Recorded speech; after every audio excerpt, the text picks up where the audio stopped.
Hi, welcome. If it is your first time of stopping by or coming across my YouTube channel, you are highly welcome. I appreciate each and every one of you who always tune back to watch my program.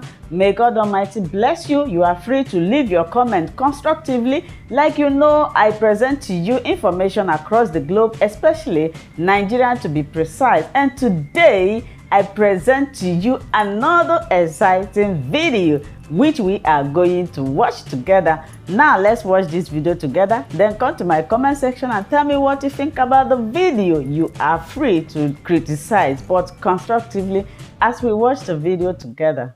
We're talking about mayhem in Imo. The details are quite graphic. This day has the details on its front page. 1,844 inmates freed at the correctional center. The president says this is an act of terrorism. Since the weekend, persons have been killed.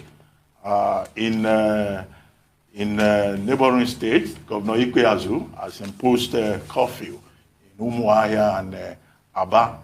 The Inspector General of Police is blaming IPOD and the Eastern Security Network. IPOD says no. It's a peaceful organization. It has no hand in it. But there is great anxiety. What do you think the federal government should do beyond just saying there should be an investigation and the terrorists should be identified and brought to justice? And what should be the role of governors and leaders of thought in the Southeast to prevent an escalation of this situation? Well, let me start by saying that what has happened is very, very unfortunate. Very unfortunate in the sense that the Southeast has not been known to be this violent. Whether this is an external invasion or a collusion with local elements by some invading forces or interests, thorough investigation should reveal. But I think it is too frenetic for the IG to have jumped to the conclusion, even when it does not seem to. Some of us here, I don't know what information he has, but he needs to come convincing to the people who are not seeing what he's seeing, that he should conclude that this is the handiwork of a particular group. Investigation is necessary to enable us, those of us who are even from the Southeast, to know how to take steps whenever we are either in the Southeast or anywhere else for the matter. So the issue about insecurity, because this was how this, I think it was Yusuf or whatever, the Boko Haram guy in Maiduguri, the whole thing started like that when the police mishandled that particular incident. And this incident here now must be thoroughly and professionally handled. The IG is on borrowed time, as we know. So if it was because he needed to be seen to have done something or been on top of it that made him to make that prejudicial announcement, I think it is not helping matters either. Because if in the end it turns out that this group of people he mentioned had nothing to do with it, if you call somebody a bad name in the public, and he says, I am not what you said I am, and you impress it on the minds of the people, that person might say, well, since I'm already like this in the public, I better go that way. So that is the psychology here that we need to avoid, that prejudice. Now, what can the government do? The first step, like I said, you can't solve a problem without properly defining it and understanding the variables at first. You need to understand what type of people or group will have the effrontery, the temerity and rashness of character to embark on this type of suicidal mission. I am told that the police headquarters in Owerri, the way it is located within the government house vicinity, and some other security agencies are joining of course, the correctional center there, that it is physically impervious So it takes somebody or a group of people who understand either the lapses or the laxity in that area to embark on this mission, or that they are armed to the teeth, such that having done this damage, they still have the capacity to repeat or replicate it somewhere else, either within the Southeast enclave or somewhere else. It should worry the government if this kind of military or maybe the arsenal in possession of all those people that may have carried out this attack, that we have such an assemblage, it portends potential danger for the region. So I think this thing should be thoroughly investigated. There's no need to bring the normal prejudice. You saw the chairman of the tribunal, the CCT, he talked about Biafran boys. That's prejudicial. So if that is the easy refrain, it makes life cheap and gives the impression that people are walking, when in actual sense they are simply exacerbating the situation. So people must come from the point of knowledge of what the issues they are addressing before they make public pronouncements. That's why they are paid for. Yes, sir. You referred to the arrest and extrajudicial killing of Mohammed Yusuf, and that reminder cannot be overstated because we must not repeat the same mistakes that we're still grappling with till today.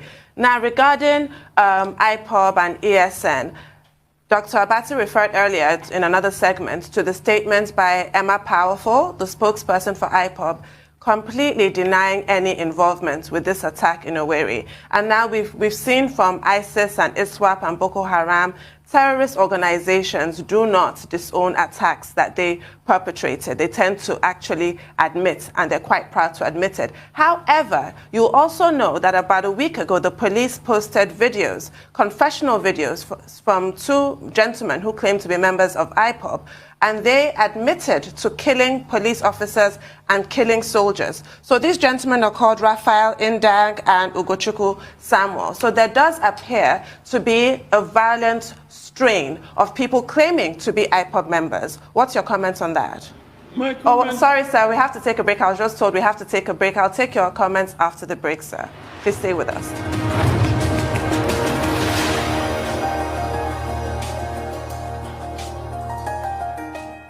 Welcome back to the Morning Show here on Arise News. We're still with Dr. Chima Naji, a lawyer, politician, public affairs analyst, and leader of thought in the southeast of Nigeria. Sorry about that interruption, sir. Before we went on the break, I was asking you whether or not the police really has had a knee-jerk reaction to what happened in Owerri by blaming it on IPOB and ESN.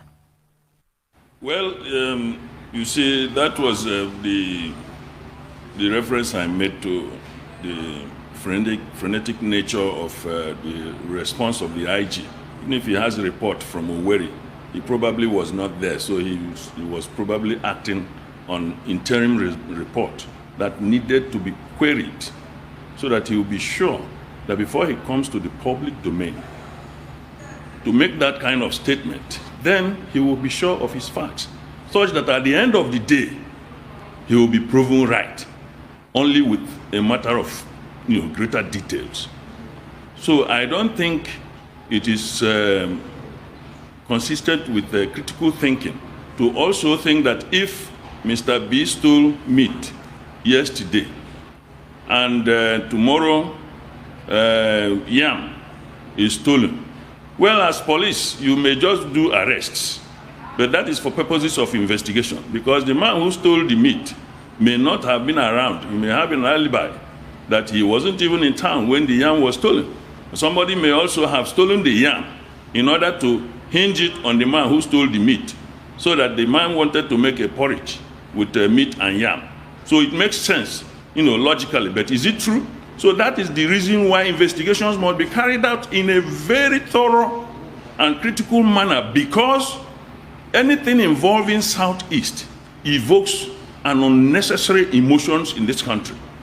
And it is very, very unfair for the IG to have made that statement at this early stage of this event. Nobody with right senses will like what has happened, because it sends jitters even among the very people that are living in that vicinity. Not to talk about those people who are also outside Imo State, that are also of southeastern origin. So the point is that we don't know how we got here. But you remember that sometime when I was here, I said there is an external interest in Igbo land. There has been an external interests in Igbo land. Some of them are positive, some of them are negative. Why would the IG also not look at the prospect of somebody or some group of people sponsoring invasion or local collusion to ensure that Southeast is given a bad name in its quest for this presidency that we're talking about? There are a lot of theorists that they need to look into if they are doing investigation. Leave the investigative panel or group with the option of fanning around, trying to get all the facts, pulling the facts. Be very fair, but be very firm. Do not show any prejudice. Do not show that you probably have taken a position that willy-nilly it must be these people and so on and so forth.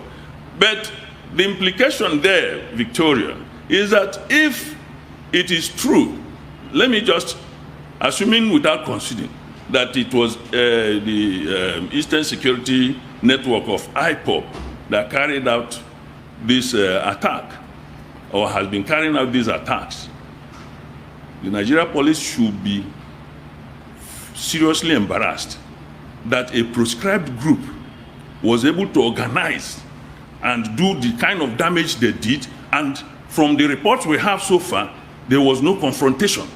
Some people say they started from 1 a.m., some people say they started from 2 something. This symbolism of attacking national symbols or investments is very, very, very worrisome to good citizens of this country, because it gives the impression that we are not protected. That is why government should keep quiet and do a thorough investigation and come up with a watertight fact about what has happened, and begin to, from that particular finding, before they even go to press, weave out options on how to address these things and begin to implement them. Because we are sick and tired of you go out, you are not sure of whether you are going to come back. Supposing somebody had a problem with the police and they parked the car or any of his properties at the police headquarters, is that how it was going to end? Or that somebody is in detention somewhere and this attack happens, he has not been condemned by any judicial process, and yet he loses his life. And we all know how sometimes minor issues and skirmishes can end you up in the police station, and this is how you go. So the situation is very worrisome and must be nipped in the bud. It must be nipped in the bud. There should be no sentiment. Okay, I mean, a lot has been said, and your analogy about the meat and the yam reminded me a lot of that analogy of the goat and the yam a couple of years back. I mean, I know it's a day of words and banters and analogies with you, but I want to ask, specifics. Number one, why Imo? We had an incident in Olu the other day. We've also had attacks on police stations. This is not the first time. We've had like 3-4 attacks, correct me if I'm wrong on that, on police stations in and around that area. Why Imo? And secondly, we're also having attacks in other parts. Ebonyi has been in the front burner of all of these attacks. The vice president was there over the weekend in Ebonyi State. 2 attacks, I should say. The other one was about a community, internal squabbles, 2 communities, I think a Fiom area in Ebonyi State fighting. They said there's a business interest there or something. Why all of this, all of a sudden, in this part? But first, why Imo? And it's beginning to extend. The Abia State governor said, security must be tightened and the likes. Unravel all of this for me, unpack it. The $1 million question. Why Imo? Why Southeast now? But the why and the why anywhere for that matter? We already had the Northeast boiling. The Northwest had joined. Even the Southwest, there are skirmishes. Some of these things are imported. Now, Southeast, why Imo? That is why the police, charged with the responsibility of investigation, must put its intelligence cap without any prejudices or preconceptions. Even if the police or investigating panel or team has any theory about what may have happened, that theory must be tested. You cannot just come out and voice something glibly and expect that you'll be given some ovation. Things don't work like that. You are talking about a people. Because as we are speaking now, we don't know who is IPOB. I am very, very convinced I'm not a member. But who knows the next person? And this is the reason why it is important that before we begin to create some conditions that will make attack in imminent or mandatory as a justification, the police must be on top of its game without being seen as taking a position in a very cheap manner. Because it is very cheap to say, I know the answer. You have a polynomial equation, in fact, quadratic. Solve for X and Y. You already have the answer. Then you ask somebody, can you look for the formula? Things don't work like that. Well, Dr. Naji, if I may draw your attention again to the lead story in This Day.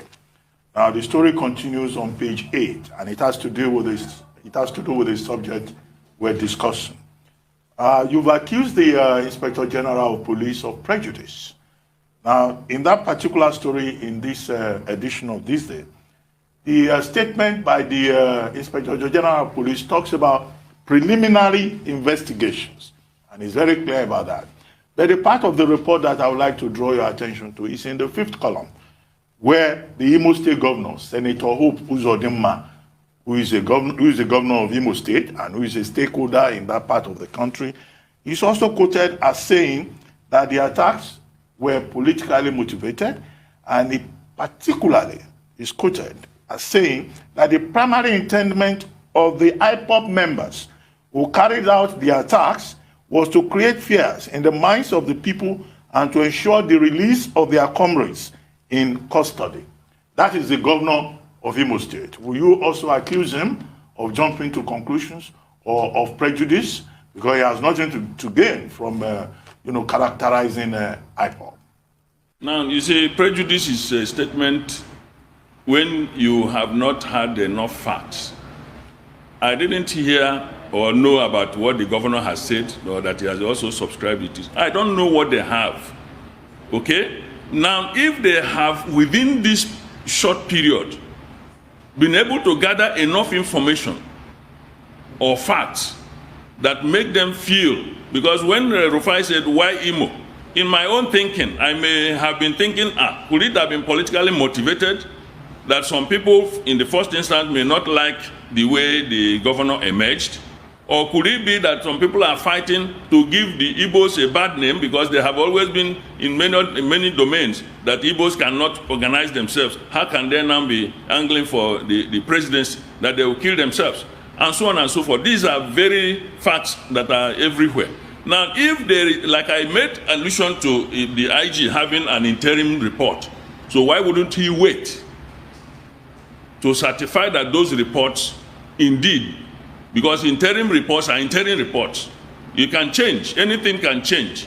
Because if the lead you had before may take you to nowhere, then you are stuck. Then you look for another variable that you may find to explain the situation. They have the reports before them, but I am talking about the common sense approach. A lot of people have been killed, a lot of violence have been taking place in many places. Some of them are complex, some of them look simple, but they say they don't profile. Everybody say don't profile. Let us get at the root of this matter. What we are saying is that the reason should prevail. Let us not carry our hunches. The Hope Uzodimma is a stakeholder. It's an interested party. It is also possible that because he thinks that he's the target of the attack, he also may be sentimental in that sense. Because I understand that the government house was also, they attempted to touch the government house. And like Rufai said, why Imo? It has been many other places, but the Imo one, nobody has seen this type of thing happen in the southeast. Generally, So if it is starting from Imo, that question is valid. And that is the reason why all the forces that have anything to do with intelligence must get set loose now. Unleash the state power to get these facts and make sure they have the facts and go after the culprits. That is the issue. I'm not interested in crime is crime. Whether you call it banditry, terrorism, or even your son that has stolen from the mother's pot has stolen. The only thing is developing. Yeah, he's developing to the level where he will go international, if he's allowed. But some people might say because he didn't have enough meat, that's why he went to the pot. You can never have enough of anything. So that should not justify any reason for stealing. Stealing is stealing. So crime is crime, no matter the name, whether terrorism, robbery, banditry, kidnapping, cattle rustling, herdsmen attack, all of them are crime, and they are defined by law as such. So I am not interested in any party in that imbroglio. I'm interested in getting the truth, so that if you saw that when I was watching on social media, some young boys were shouting, "Look, oh, this is a police van born, you know," some of them didn't have shirt. And I was telling somebody with me, how ignorant these boys were. They were before the filling station, some of them came to buy fuel. Because if police came there, we know what would have happened. They would have picked all of them. Yeah? And at the end of the day, parade them as they haven't caught the people who burnt down these places. Well, Dr. Naji, thank you very much for joining us. We hope that the riddle in Imo State will be resolved in the best interest of all parties concerned. Thank you very much. Deep in the shadows. Hi, welcome to my channel. If this is your first time or first day of coming across my YouTube channel or seeing my face, you are highly welcome. Herzlich willkommen zu meinem Kanal. Mein Name ist Linda Chukwuezi. Ich komme